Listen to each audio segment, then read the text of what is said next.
का ग मला सारखं टाकल्या टाकल्या म्हणते? फ्लॅशबॅक.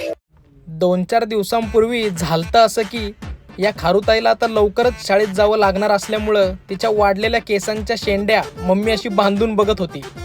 खोडीच्या लेकीने कशाबशा शेंड्या बांधून दिल्यानंतर आम्ही तिला आरशात पाहायला सांगितलं, पण तिला काही हे अजिबातच आवडलं नाही.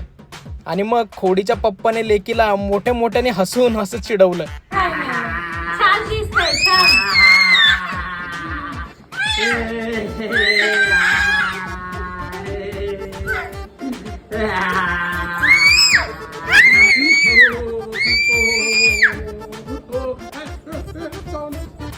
कळलं का? म्हणून खोडीची लेक मला टाकल्या टाकल्या म्हणून बदला घेते.